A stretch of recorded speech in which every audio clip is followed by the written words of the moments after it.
Well, we are back to school, but it's not back to normal. Today, we're talking with Sandra Lane, who's a professional organizer and productivity coach, to tell us how do we carve out a homework station that actually works at home.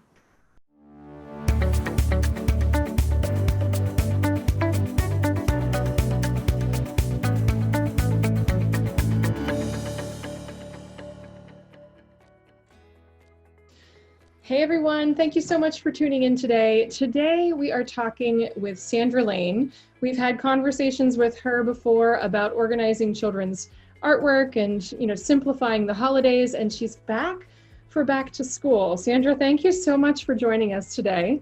Thanks for having me, Shelley. Great to see you. Absolutely, good to see you too, even though we don't get to physically be in person. That's a bummer, but one of these days very soon, I hope, we will be back together in person.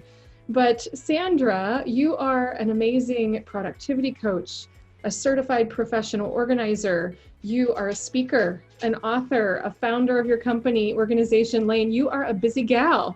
But it's all fun, and it's all a wonderful way to help others meet their goals. And I take a lot of pleasure in doing that. So I love what I do.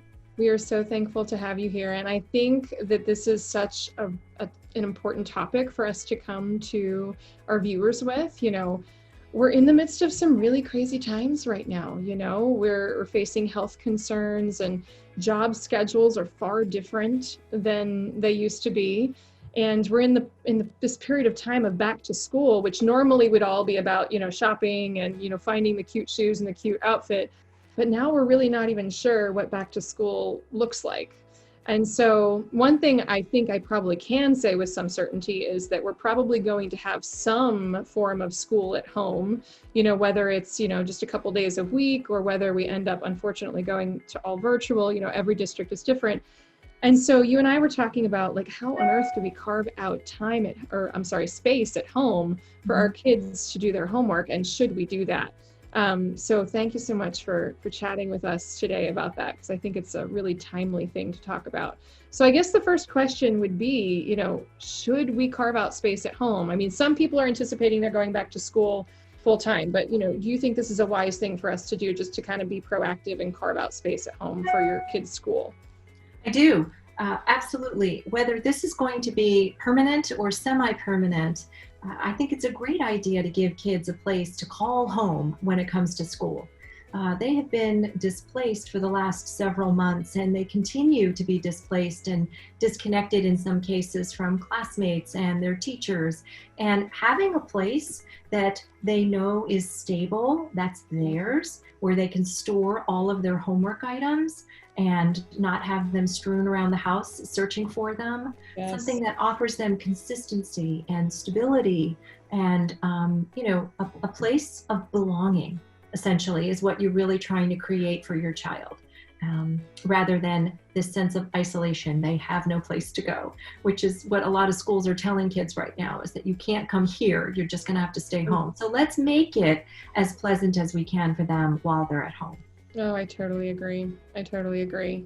And so as we're thinking about tackling the idea of putting a space together for our kids, what should we really be sure to include in this space? And, if you're looking, I'm looking around my house, where would I put my kids in their homework area? What should I be sure that it has? Right. So first off, I think that we can make accommodations, thinking out of the box here, for any situation.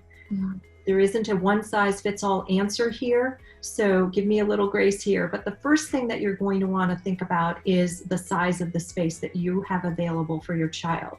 And based on that, then you can purchase the right size desk or implements for them to set up their physical workstation. So make sure it's not tight and cramped, but rather a little bit of roomy for them. Really important that you have a good, strong internet connection. I don't think I need to tell you that. If we're doing remote learning and there's multiple people in the house and using the internet, this is the time when you want to make sure that you check with your internet provider that you've got the strongest connection possible, and make sure that their desk setup is in that space where it's the strongest. Good lighting is very essential, whether it's natural light or light that you bring in terms of lamps and task lighting. Very, very important. You don't want them to strain their eyes. They're going to be spending a lot of time sitting down at their desk. So I recommend a comfortable chair so that they can do that. Make sure that they have the necessary supplies within arm's reach. Normally these supplies would be at school, in their lockers or in their cubbies, backpacks, etc. But now they need to be home. So make sure that they have the right containers, and those containers are filled with the necessary supplies that they need. The younger they are, the more supplies they'll need in terms of crayons, markers, scissors, etc. But make sure that they're within reach and they're in the right containers. One more thing I want to mention that they should also have is analog clocks. Start putting analog clocks up in places where they are spending most of their time.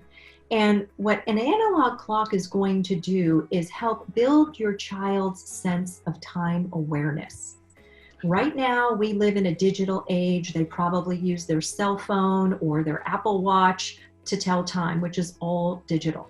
And an analog clock with the hands on the clock allows you to see the passing of time and really get a sense and an awareness of how much 15 minutes really is. They can see the time move, right? And to that end, I'm also going to recommend this at this point. This is one of my favorite tools. Yes. It is called a time timer. You can find it at timetimer.com or on Amazon. And they have several variations of this. This is the small desktop version. But this is a great tool to use when you want your child to work in a specific block of time, maybe to do homework or reading or craft time. And what you can do is block out all the distractions. And typically, it's usually the phone is the most primary distraction. And you're going to let your child know that they don't have to be without their phone for hours, but rather just 30 minutes. We'll set the timer for 30 minutes. Now they can visually see how much time they have. They can watch the time slowly whittle away, and it keeps them uber focused on whatever it is that they're working on. And then the timer is a great indicator of, stopping and starting. It's a great tool to use when you want to have kids clean up a room or get ready for bed. This is how much time you have left before it's time for bed. I absolutely adore this product. For schoolwork, it's really interesting because a lot of times they think, well, this is just never ending. I have to do all of these math problems or whatever it is. But if they can see the time passing and then they know maybe they get a 5-minute break after that and breaking the day up a little bit, I think that's huge for them. I do. I really love that. I'm going to order one for my kids because that's for sure. What you alluded to a little bit, Shelley, is procrastination, which we are all guilty of doing. And the time timer is a great tool for that. You can just let them know you don't have to finish the whole project, which sometimes is the reason why we procrastinate. Just work for 15 minutes on this project. Yeah. And you set the timer and you can do that. And then you know that there's a break coming. I think that's beautiful. That is. So, you made a really good point about having everything on hand, because I will say the one thing I did learn with quarantine and virtual learning last year is that if you don't have all your supplies in one space, you will spend far too much time, especially with little kids, running around looking for things.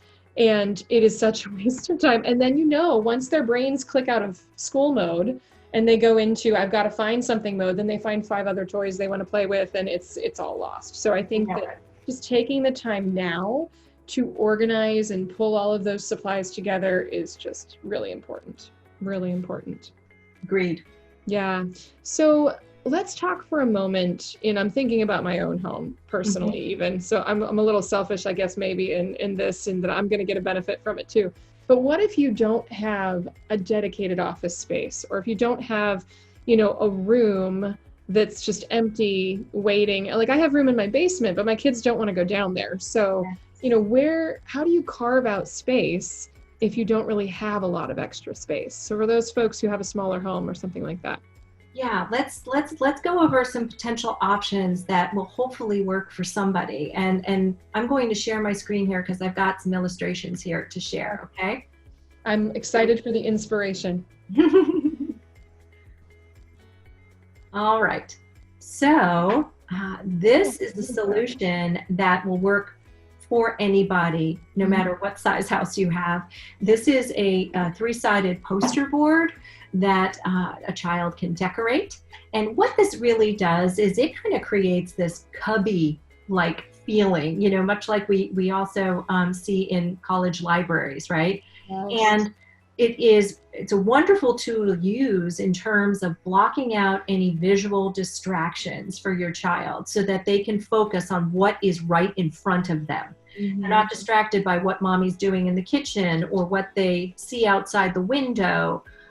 They are going to be a little bit more focused in a setting such as this. And this can be set up literally anywhere because you can put it on any table in the dining room or the kitchen. I love that. I took the liberty of doing a little searching online, and this is from Wayfair. This is a fold-out desk. What I love about it is the compartmentalizing of this desk. It's fabulous. So the implement of the desk hangs on the wall. It opens out to a flat surface. So it gives a nice sturdy workspace. It's got those little cubbies for you, and then it folds up to about the size of a picture. And it's about 3 inches away from the wall. Wow. So, worst case scenario, if this is not going to be a permanent fixture in your home, you can easily take it off, fill the holes, and paint right over it. But it's a great solution for, you know, being able to put away a desk workspace and still give your kid a home base. Yes, I love that. Everybody should have a corner in their home, you know, maybe move a plant aside and you can use a corner desk. This is also something that's available at Wayfair. It's a wide enough surface to work on and can fit in a corner.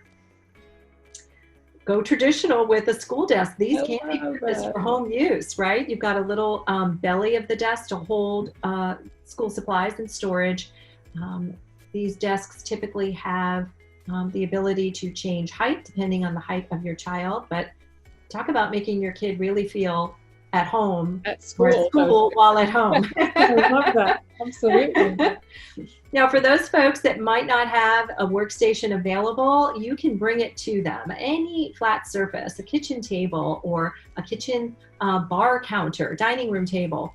Just set up all the supplies in a caddy or a rolling caddy and you can bring it to them. I love that great idea. Yeah, these are all great ideas for even storing those supplies that I mentioned earlier. Oh, absolutely. A floating desk can be put in somewhere without taking up a large footprint in the room. This is a great idea that I found on Pinterest. I was going to say that has to be from Pinterest. That's so cute. And then here's a hack from Pinterest again. You know, if you've got multiple kids in the house, what can you do to make it so that they don't distract each other? I love this idea because they're not necessarily seeing each other, but they're working in a similar space. That is awesome. And of course, you've got plentiful storage because you're utilizing the bookshelves. If you've got a closet, you like this one?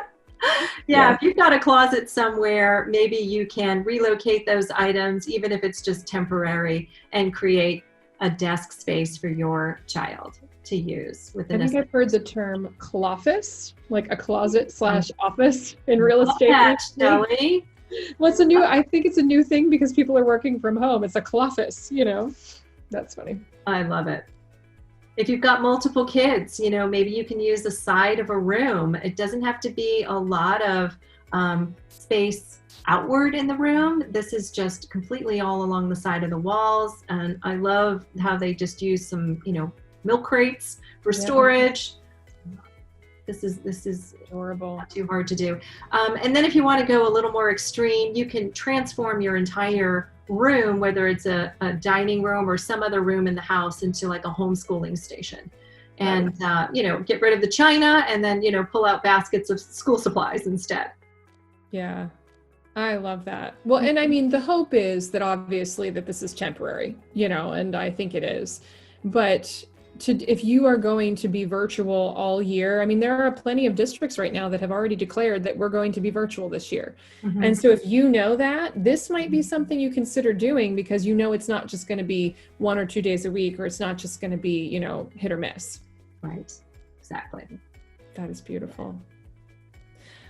Thank you so much for the inspiration. Yeah, you're welcome. Yeah, you're absolutely welcome. I also want to encourage families to think about what they can do to create or replicate that routine that kids will be missing from school. And that is, start and end time for school, but at home. Create a schedule for lunch breaks, stretch time, outdoor time, include chores. So, you can use a whiteboard to write up the schedule, a piece of paper on the refrigerator that lists the schedule for the next day. Kids really crave routine. Yes, and we all. While they might not be getting it at school, we can certainly do our best to provide as much of that while they're at home. Yeah. Well, and I think that was kind of the last question I wanted to wrap up with was, how do we help them be productive at home? I mean, you're the productivity guru, and I think that you hit the nail on the head there. Keep their schedule the same, Yes. Or at least build out a schedule at home so that you have one. Right. Yes. And do that as much as you can, I think is the best thing that you can do for your child. Getting them to bed with a regular routine, which families do anyway, but this shouldn't look any different just because they happen to be schooling from home now. Nothing should really change. I also like to encourage families to start that process a week before school actually begins, kind of get them into that. You and I were talking earlier and saying, like, this is the longest spring break we've ever had because we really have not gone back after spring break in March of last spring. So we really do need to start, I think, early in getting them back into those routines, getting them up, having them get out of their jammies, get into real people clothes, because you're going to school. This is what we're going to do, and starting them early. And if you are going back to school, at least part of the week, getting them used to wearing masks, getting them used to, doing packaged lunches and how do you open those packages and things like that. I think that's really important. Right. Yes. And, I think it's a great idea if they pack backup masks in their backpacks too. Yeah, I agree. I think masks are probably going to be the new form of litter that we see in our culture. Yes. And they're just so easy to lose because they're so lightweight. And, it's not a huge investment. So putting maybe a few extras in their backpacks so they don't get sent home from school because they don't have a mask. Oh, you're totally right. Or if they break one or something. Mm-hmm. I think it's also really important, when you're building that schedule and that routine and getting them into it earlier, I think about building in some break times. Think about building in a 5-minute break between activities, or like you were saying, they may not have PE in school, but like building in some time to take the dog on a walk or go outside and, run around for a few minutes. That way they know that, I get through this activity, but then I get some time where I can burn off some energy. And for little ones, like I've got a 8-year-old and a 5-year-old, it is a necessity, Sandra, right. for them to burn that energy off. Yeah. Well, how about including some chores? Having them help around the house. The school day at home is going to be a little shorter, right? Yeah. So how about building in some chore time? Just the whole idea of creating a schedule that they stick to is a great opportunity for learning for our kids in terms of time management. And we would be doing them a disservice if we didn't try to create a schedule for them to follow. No, I totally agree. I think this might be a video that I myself have to watch a couple times, but for all of those of you who are watching, feel free to share this with a mom or a dad out there who's got kiddos going back to school and how difficult it is. And I just want to thank you again, Sandra, so much for coming on board with us and giving us your wisdom and insight on all things organization. Love doing it. Thank you so much for having me back, Shelley. Absolutely. Tell our viewers, where can they find you? Sure. So my website is organizationlane.com. Mm-hmm. My Facebook goes by the same name. My Instagram also goes by the same name. And my book, Ask the Organizer, is available on Amazon. It's a good read, guys, and it's a quick read, so definitely would recommend it. So, well, thank you again, Sandra. I hope to be talking with you again soon. I look forward to it.